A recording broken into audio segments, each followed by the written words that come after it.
What's going on, guys? This is Rob, and we are back with Absolute Wonder Woman. And God, I love this comic. So, this is going to be her getting to her seemingly highest level of power up to this point in time, which, if this is it, I'm excited to see where she goes from here. So what this does is this picks up in Gateway City with the Tetracide attacking. And for those of you guys who are familiar with what's been going on, there will be a playlist at the end of this to get caught up. But the long and short of this is that a kind of giant monster called the Tetracide is attacking the city, but it feeds on the sounds of fear. And so Wonder Woman had basically cast a spell to make everybody deaf so that nobody would be able to hear anybody, and the Tetracide itself wouldn't be able to feed on their sounds of fear, because the sound that it emits is what drives you to feel all that fear in the first place. And so you initially pick up with these two girls. One of them is going to be incredibly important to the mythos of Absolute Wonder Woman, but again, they're just kind of communicating through writing. And she goes to walk off, seemingly with the intention of going out there and trying to help people as best she can, particularly those who are kind of out there roaming the streets at the time the spell was cast and can't easily find a way back home to safety. But as soon as she opens the door, Wonder Woman and Steve Trevor are there, and Steve Trevor greets her as Etta. Now, Etta, a lot of you guys probably know from like the Wonder Woman films with Gal Gadot, but in reality, her character was nowhere near as goofy as the character was in the films. Etta had, for the most part, been a pretty serious character. The only time she really was that goofy was back during the William Moulton Marston days, so the guy who originally made Wonder Woman. But in more recent years, specifically when you go into like the New 52, right, and Wonder Woman's character coming forward from there, she's a lot more serious, and she is, or at least was at one point, a member of the US military. Now, this is where the landscape kind of shifts for the nature of her character, and being one of the closest friends that Wonder Woman has on Earth. Because as they start talking, the initial concern is, oh my God, I can hear you. Does that mean the spell's wearing off? I'm going to start hearing the sound of that Tetracide thing, and I'm going to be driven to walk right into its jaws. And Wonder Woman's like, no, you're good. The spell's only momentarily been lifted, here inside your shop. But Wonder Woman is in need of someone who is familiar with witchcraft.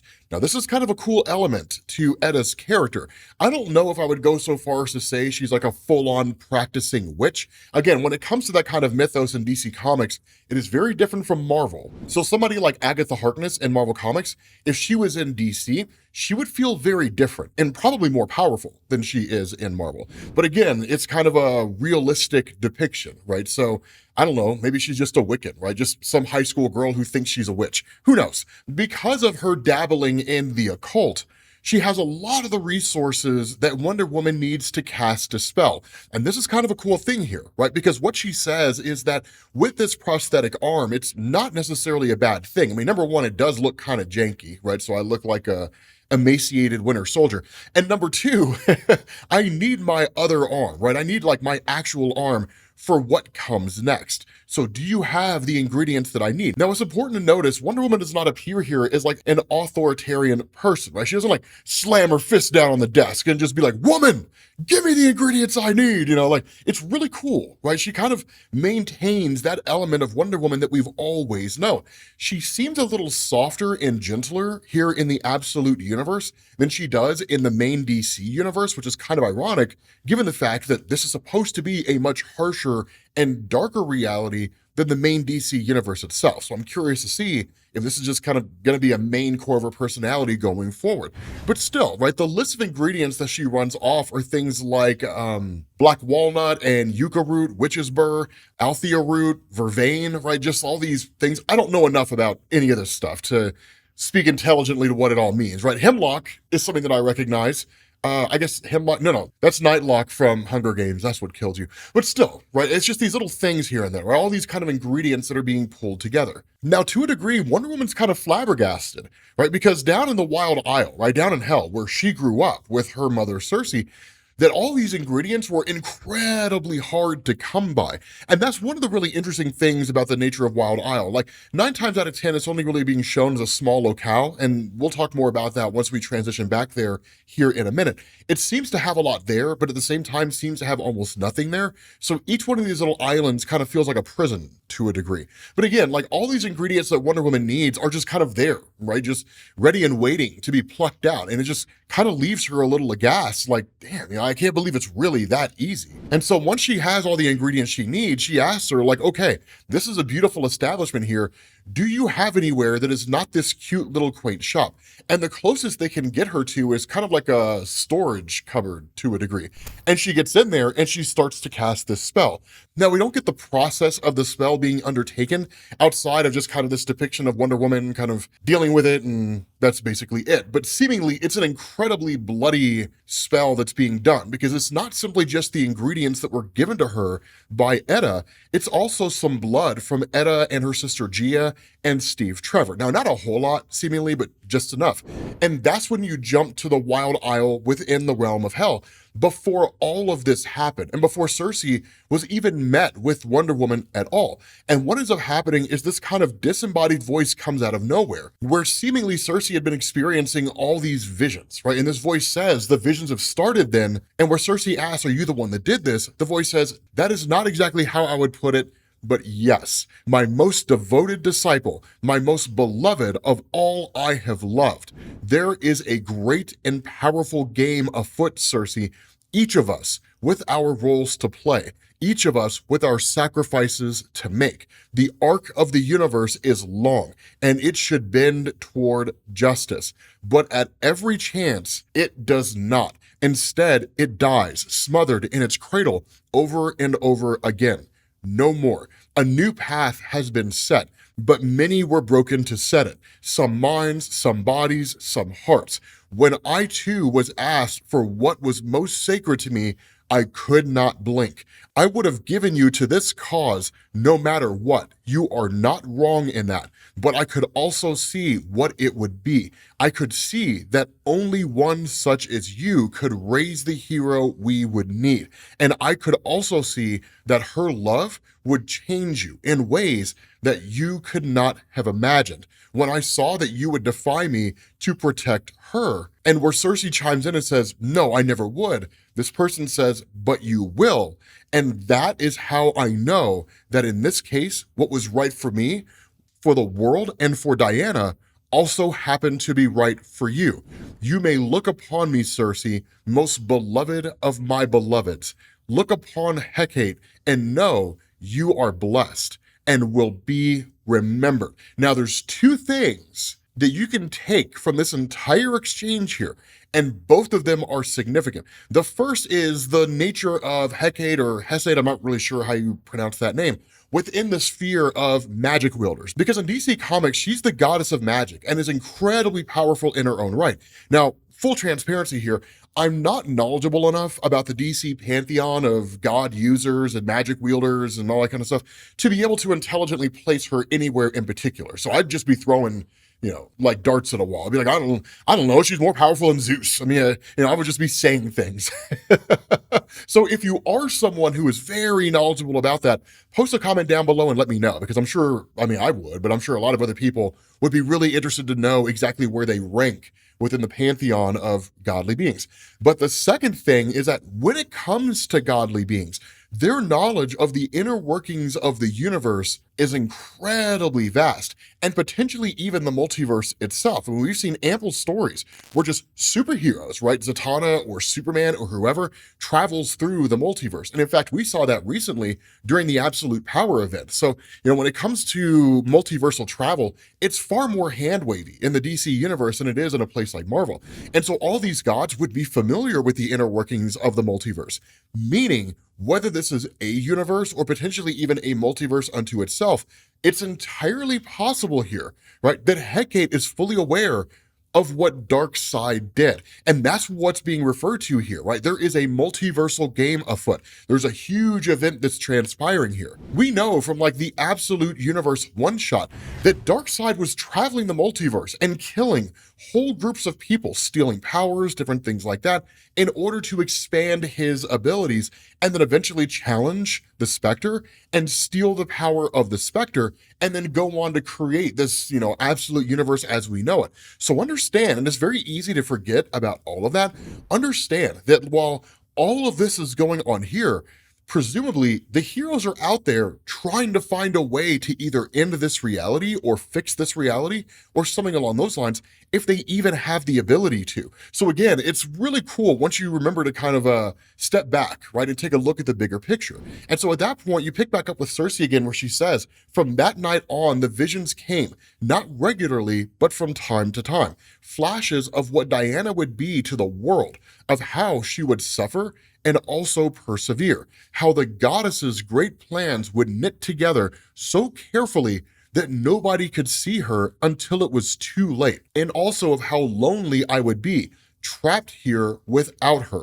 It was this night I began plans to make her first lasso, built with love and pain, magic and fire. It would be called sacrifice. Like Diana's love, it would be transformative, and like my love, it would be a prison. Now, that's a really cool indication here, and it's one of the things that I love about Diana's lasso of truth, is that it's not a lasso of truth as we traditionally know it. She doesn't toss it around somebody and they're forced or compelled to speak truthfully to whatever question is asked to them unless they're sufficiently powerful enough to overcome its will. Instead, it's seemingly a transformative lasso in the sense that it makes them into a better person. Who knows, right? We haven't really seen it used in any meaningful way to know exactly how it affects the average person, the everyday individual. But still, once the spell is done, Diana reemerges with both of her arms. And she says this, right? Thank you, my friends. My strength is fully returned. I owe you a debt, and it will not be forgotten. Now, here's the thing. This is when you get into Diana, when she just like transitions on a dime, going from like this very kind and caring individual to like the warrior princess, because she thanks Etta and she kind of has a little bit of a conversation with her where she's like, what did you do before all of this? Where she's like, I used to be a detective for the police department and now I'm just a private detective working on my own. And Wonder Woman kind of talks to her in a way where it's like, cool. So like you do the same thing, but you work for yourself now, right? And Etta's like, I mean, I guess, it's weird the way you make everything sound hopeful, but sure, But when Diana gets out of this store and gets back into the city itself to go deal with the Tetracide, that is actually moved into the city. And that's when she switches on a dime. Because at that point, the Tetracide doesn't have anybody coming to it. And so she's seeking people out. Now, presumably there have been a few individuals, most likely kind of caught in its path and likely consumed. But for the most part, you don't really see a whole lot of what happens. Instead, what Wonder Woman does is she realizes the first thing that has to happen is to bring the Tetracide away from the city and back out into the water. When that happens, then she can deal with it. Now, again, it's fast thinking on her part, because if she were to go and just attack this thing on the spot and kill it, well, then it's going to collapse onto buildings and innocent people are going to be killed and all that kind of stuff. So again, that hopeful, cool nature of her character, focusing more on preserving life as opposed to just defeating the enemy in the here and now by any means necessary. And so what she does is she casts a spell and she pulls the Athena sword, the biggest sword I have ever seen. And you'll see what I'm talking about here in a second, man, because it's nuts. At that point, she pulls out a vial and again, casts a spell and says, be whatever it needs. Throws it against the bridge, and then it immediately starts emitting all these screams of pain and sadness and all that kind of stuff, which of course the Tetracide is drawn to. But it's also a really interesting moment where you get to look at her character, because she says, all magic has a price, it is known. That price can have many facets, like using a tool that is the exact sound of what will happen if you fail. Your own nightmare come alive, because if she fails, these sounds are exactly what she's going to hear. Screaming, begging for mercy, different things like that, as they're all drawn inside this thing and ultimately consumed, and that's the end of it. But then at that point, she goes back under the bridge, she casts a spell on the Athena sword yet again, and when she emerges with it, look at this thing. This thing's got to be like 300 feet tall, or maybe, I don't know, 150 feet tall.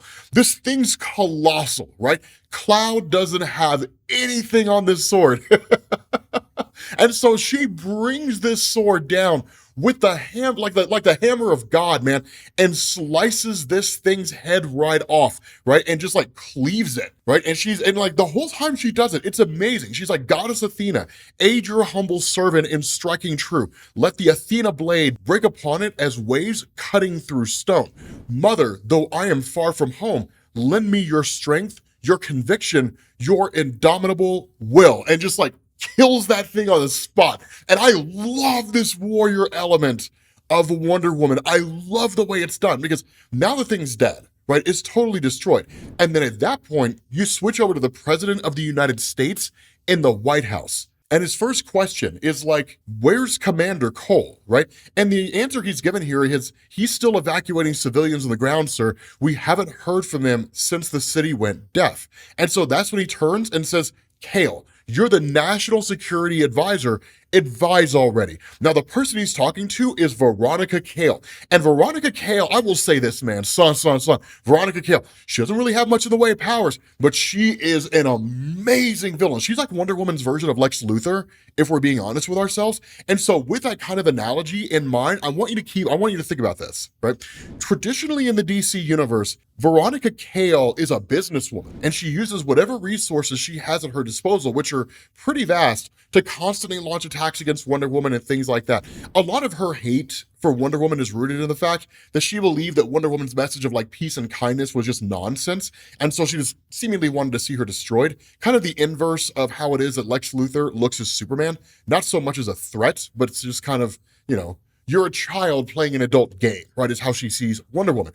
But she was always a businesswoman, right? So she always had business, contacts and whatnot. That limited her ability to impact Wonder Woman to largely focusing on organizations like Argus and so on and so forth. But when you are a national security advisor to the President of the United States, depending on the circumstance, there's a credible argument to be made. You are the second most powerful person in the United States. And so with the full might of the US military at her disposal by way of the commander-in-chief, she's literally the number one threat for Wonder Woman here. Because now it's not just Wonder Woman facing off against some business tycoon that's hiring mercenaries and whatnot. Now she's facing against a national security advisor that's seemingly gonna have it out for her, that has the full might of the US military at her disposal, nuclear arsenal and all. With that being said, guys, we're gonna bring this video to an end. I love the way this story is transpiring. I love it. Thank you all for watching. Again, watch this playlist if you need to get caught up, and I will catch you all later. Peace.